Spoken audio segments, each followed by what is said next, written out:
Do you think you've seen a movie where the plot at all is not what you ever expected at the end? Do you think that there's no movie on Earth that can question your own logic? Well, I've got one title for you: Predestination. How a secret agent, a bomber, and one amazing speech in a bar collide the most brutal time paradox in the history of cinema. After Primer, of course. I'll try to explain in the upcoming minutes. Now, let's see how this movie deleted the single brain cell that was left in my brain. Predestination follows the life of a time-traveling agent sent on a complex series of missions to stop future killers from committing their crimes. In his final mission, the agent must stop the criminal who has constantly eluded him over the years and prevent a devastating attack that would claim thousands of lives. But the true heart of the film begins in a completely ordinary setting, a bar in the 1970s. There, our agent, posing as a bartender, listens to the incredible and tragic story of a stranger. This confession opens the door to a series of events where past, present, and future collide in ways you could never predict. What makes this film unique is the way the plot comes at full circle. The Spirit brothers based the story on Robert Heinlein's classic tale, All You Zombies. The first 20 minutes are crucial.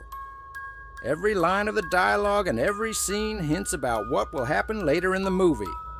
The performances by Ethan Hawke and Sarah Snook are magnificent. The theme here isn't just about time, but about identity and destiny. To grasp the incredible scale of this story, we return to the bar where Ethan Hawke is listening to John. John begins his confession with words that send shivers down the spine. When I was a little girl, at that moment my mind went blank. Through brilliant dialogue, the film reveals that John was once a girl named Jane and underwent a forced sex change after giving birth to a child.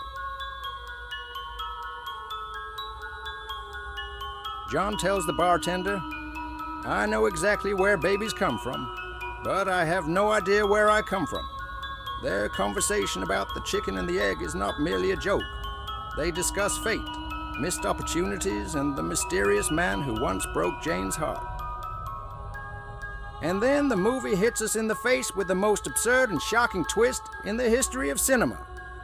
The bartender sends John back in time to find the man who ruined his life as Jane and kill him. And you know what happens? John meets young Jane and falls in love with her. Yep, that's right. John is the one who ruined Jane's life.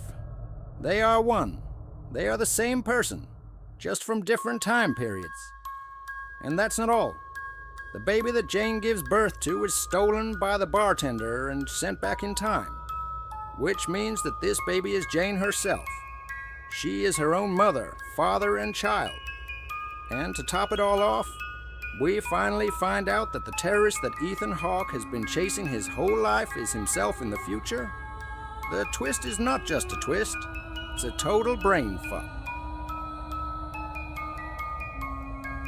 Here's in the correct chronological timeline of the movie.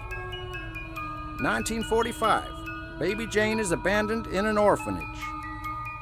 1963, Jane meets a mysterious man who is John from the future, becomes pregnant and gives birth to a girl. 1964, doctors discover that she has both genders and turn her into a man, John. At the same time, her baby is stolen. 1970, John works as a writer, walks into a bar and pours his soul out to the bartender, Ethan Hawke. 1985, the bartender retires but discovers that he himself has become the terrorist and John finally kills him, closing the cycle for eternity. All the main characters in the film are the same person at different stages of their lives. The circle closes in its most confusing way. This movie is the pure definition of confusion. The story, the twist, and the characters are presented with intelligence, confusing structured script, and interesting dialogues. if you didn't understand the movie from once. I didn't too. You should give your 100% attention to catch it. 100%. At all. The acting was good. The idea is great for sure. The realization of the idea worked too. But at the end of the day, I didn't feel the strong emotions. Couldn't understand 1/3. And even watched it with as much attention as possible. So, as I summarize everything, I think 7 out of 10 is a fair rate. Agrees and disagrees in the comments? Now I'll just enjoy Freddy Krueger's ugly face or take a fast nap. And until I see you again, bye.